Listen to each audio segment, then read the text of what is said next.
You're not supposed to work hard to show anyone you're a man. You're just supposed to know that you're a man and behave manly. Okay? So when you start working hard to show someone that you're a man, then you're beginning to court certain things that will be dangerous. You see, when you've now entered into a competition and a comparison. Yeah. Okay? And when men, of course we have some spirit of competition. It is inherent in men.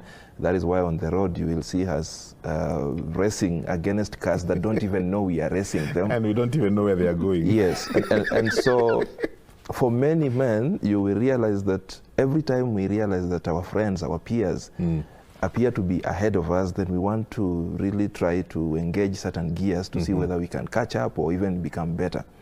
And that's when we begin to see men start getting into traps such as gambling, for example. Yeah.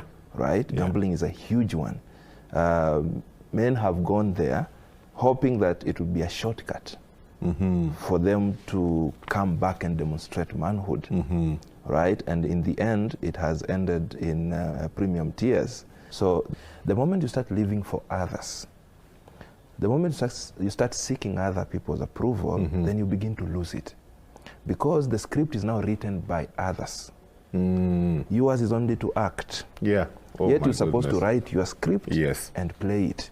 So when you start playing other people's scripts, then the expectations that they have, you don't have control over them. And this is a big problem. Not just in getting people into debt, even getting them out of debt. Oh. Sometimes you think you're giving the child the best by taking them to those very extremely high-end schools, which you are struggling to pay. One day, the class decides that they are going for a trip in the US. Now they're calling on you to see Naivasha in Longonot. Forget this. They go for a weekend to ski in Switzerland. Yes. What are you talking about? So now every parent is giving 300,000 shillings, for example. For the trip. And this is within a short span of time. So they give you 2 weeks to raise 300,000. Oh my goodness. You have struggled to raise the school fees. You're still in arrears. Yes. So then it happens that this particular parents that I'm talking to, apparently their child is the only one who didn't go for the trip. Who is likely not to go for the trip. Wow. And you can see the child is tortured. So we are the only poor people. Yes. When in essence you're not poor. It's just that you made decisions that are actually overstretched. Me, I'm thinking the way we complain when they say they are going to the coast, kuna wengine wanaenda skiing. So I meet so many people who are rigid. And at the end of the day, I tell them, you're still in denial. The moment you still want to hold on to those things that are affecting you, the moment you still want to make statements, the moment you still want to announce to the world, the moment you still want to drive to work so that people can see, can see that you also drive, there is still trouble. You're not at peace with yourself.